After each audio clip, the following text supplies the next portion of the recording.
அண்மை செய்தியை பார்க்கிறோம்.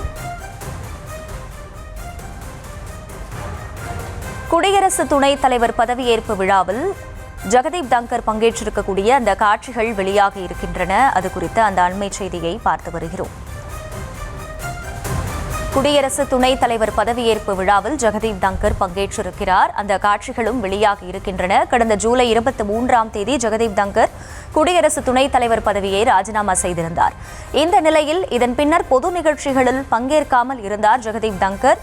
தற்போது அவர் இந்த பதவியேற்பு விழாவில் கலந்து கொண்டிருக்கக்கூடிய அந்த காட்சிகள் வெளியாகி இருக்கின்றன. விவரங்களோடு இணைகிறார் செய்தியாளர் வெங்கட். வெங்கட், வணக்கம். முழு விவரம்.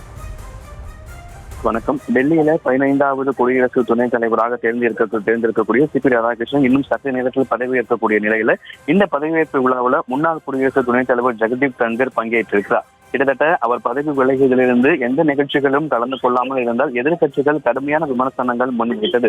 இந்த நிலையில தான் கடந்த ஜூலை 21ஆம் தேதி தனது உடல்நிலையை காரணம் காட்டி துணைத் தலைவராக இருந்த ஜெகதீப் தங்கர் தனது பதவியை ராஜினாமா செய்த பிறகாக குடியரசு துணைத் தலைவருக்கான தேர்தல் என்பது நடைபெற்றது. இந்த தேர்தலில் தற்பொழுது இன்னும் சற்று நேரத்தில் இந்த புதிதாக தேர்ந்தெடுக்கப்பட்டிருக்கக்கூடிய சிபி ராதாகிருஷ்ணனுக்கு பதவியேற்பு இன்னும் சற்று நேரத்தில் இந்த விழா நடக்கக்கூடிய நிலையில கடந்த 50 நாட்களாக ஜெகதீப் தங்கர் வழக்கத்திற்கு மாறான மௌனத்தை கடைபிடித்து வருகிறார். அவர் எங்கே இருக்கிறார் என தொடர்ச்சியாக எதிர்க்கட்சிகள் பல்வேறு விமர்சனங்களையும் கேள்விகளும் முன்வைத்த நிலையில தற்பொழுது கிட்டத்தட்ட 50 நாட்களுக்கு பிறகு அவர் ஒரு பொது நிகழ்ச்சியில பங்கேற்றிருக்கிறார். இன்னும் சற்று நேரத்தில் டெல்லியில சிபி ராதாகிருஷ்ணனுக்கு குடியரசு துணைத் தலைவராக பொறுப்பேற்கக்கூடிய அந்த பதவியேற்கும் நிகழ்ச்சியில பங்கேற்பதற்காக அவர் வருகை புரிந்திருக்கிறார். அதாவது கிட்டத்தட்ட அவர் கடந்த முறை வரலாற்றில் அதிக வாக்குகள் வெற்றி பெற்றார் ஜெகதீப் தங்கர். 2022ஆம் ஆண்டு நடைபெற்ற தேர்தலில் பாஜகவுடைய தேசிய ஜனநாயக கூட்டணி சார்பில் போட்டியிட்ட ஜெகதீப் தங்கர் 528 வாக்குகள் வெற்றி பெற்றிருக்கிறார்.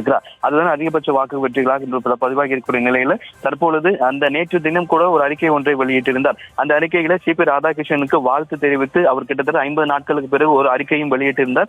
அந்த அறிக்கையில உலகின் மிகப்பெரிய ஜனநாயக நாடாக பாரத்தின் குடியரசு துணைத் தலைவராக தேர்ந்தெடுக்கப்பட்டதற்கு மனமார்ந்த பாராட்டுகள் என நேற்றைய தினம் அறிக்கை வெளியிட்டிருந்த நிலையில் இன்றைய தினம் இந்த சிபி ராதாகிருஷ்ணனுக்கு பதவியேற்கும் விழாவில் தற்போது ஜெகதீப் தங்கர் பங்கேற்றிருக்கிறார். கிட்டத்தட்ட அவர் பதவி விலகியதற்கு பிறகாக அவர் எங்கே இருக்கிறார் என எதிர்க்கட்சிகள் பல்வேறு கேள்விகளை எழுப்பிய நிலையில தற்பொழுது இந்த பதவியேற்பு விழாவில் முன்னாள் குடியரசு துணைத் தலைவர் ஜெகதீப் தங்கர் பங்கேற்றிருக்கிறார்.